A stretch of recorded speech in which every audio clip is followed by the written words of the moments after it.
Yeah.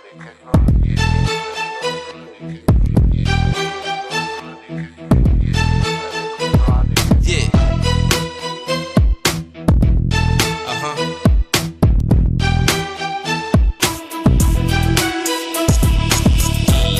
Uh-huh, uh-huh. Yeah. Uh-huh, uh-huh. Yeah. Uh-huh, uh-huh.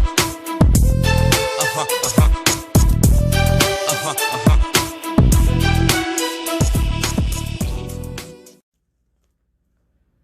Good evening.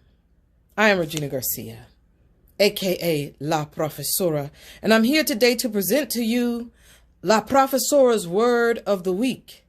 This Word of the Week was submitted by Elder Tanisha Johnson and given a resounding second by Sister Erin Morris. And of course, it has been affirmed by Apostle Brian Smith of FBCOTR. And we are excited today to get to this word. The word that I want to discuss today is proclivity. Say that with me. Proclivity. Proclivity. Proclivity. This is a word that I love because this word actually is a word of great power. And while it may seem mild or even innocuous in its meanings, it has the capacity to either build up or tear down. You see, proclivity, as defined in lay terms, is simply described as a tendency or an inclination, if you will, to do, be, or believe something. Be it a person, a place, or a thing, or even a concept or value. Its connotation at first presents itself as a leaning, kind of like I have a proclivity to choose cream cheese frosting as opposed to buttercream.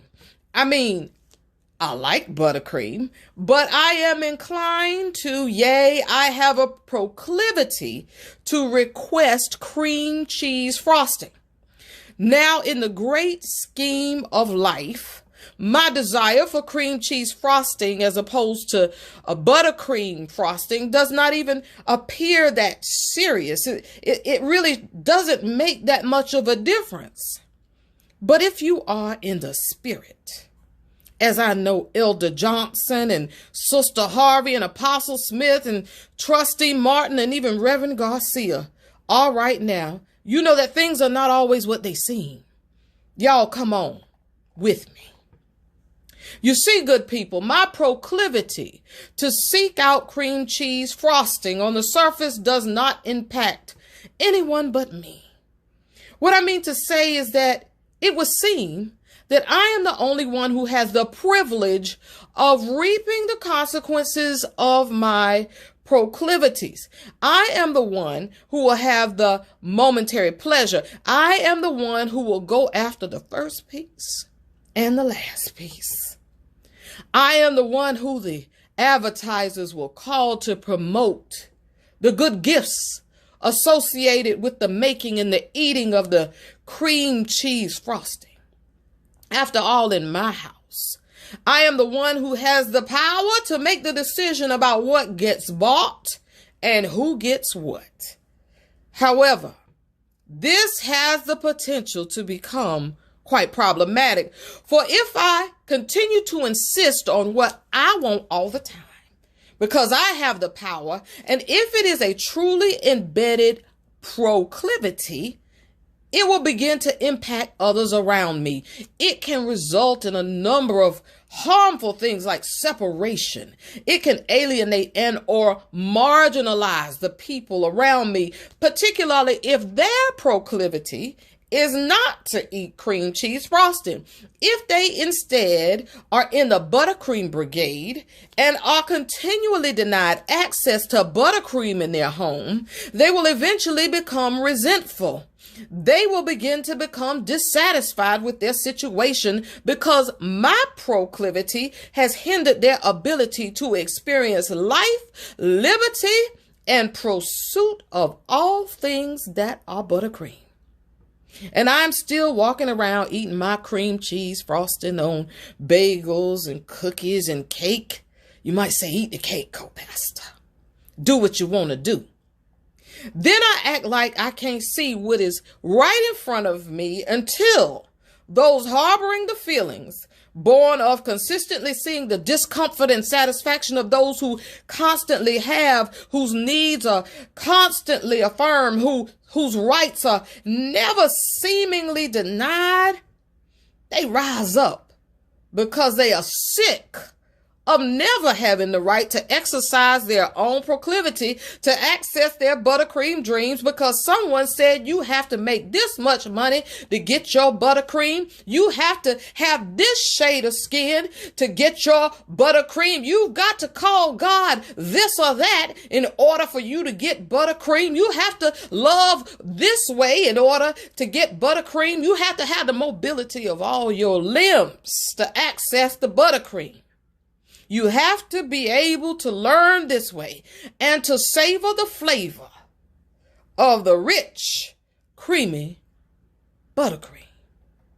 And to be perfectly honest, none of this really matters because I have a proclivity to get my way. And my proclivity is more valid than yours. Get this.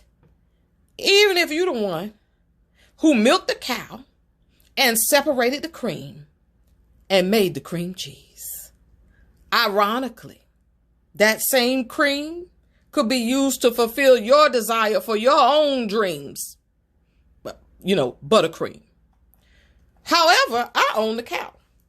I can rest in my proclivities. I have a proclivity to experience unfettered comfort. Y'all out here protesting about some buttercream. The sad part of all of this is that my proclivity just does not harm others. That in itself is heart-wrenching. To harm others. It can also kill me by killing my ability to expand my consciousness, communicate with others, make useful connections, maintain my integrity and reputation, be on the right side of history, leaving a legacy of love, rising to that great gate and being afforded entry into the kingdom. How sad is that?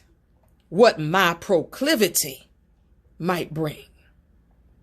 Beloveds, I am here today to tell you that while there are some proclivities that are exercised for good in the kingdom, those that are abused and exercised at the expense of emotional, psychological, and the physical demise of others must be cast down. I am here to tell you that the days of some folks being entitled to exercise their proclivities while others languish with theirs never being satisfied will come to an end. Oh, lift up your heads. There are more and more who are joining forces to say that we all have a proclivity to ask and receive equal access.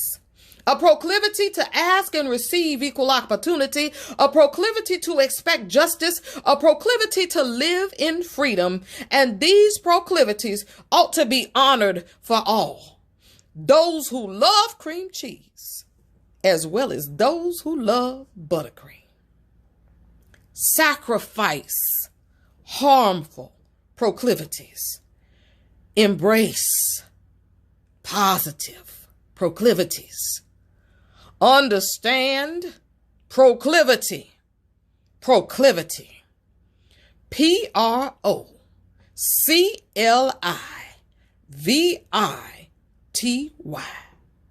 Proclivity. An inclination. A leaning. Don't let it cause us all to fall. I want to leave you with this scripture in Hebrews 13:16. And do not forget to do good and to share with others, for with such sacrifices, God is pleased. Proclivity. Let's establish a proclivity to live righteously, in equity, and not self-righteously in that sunken place. Amen. Proclivity. Let the word bless you.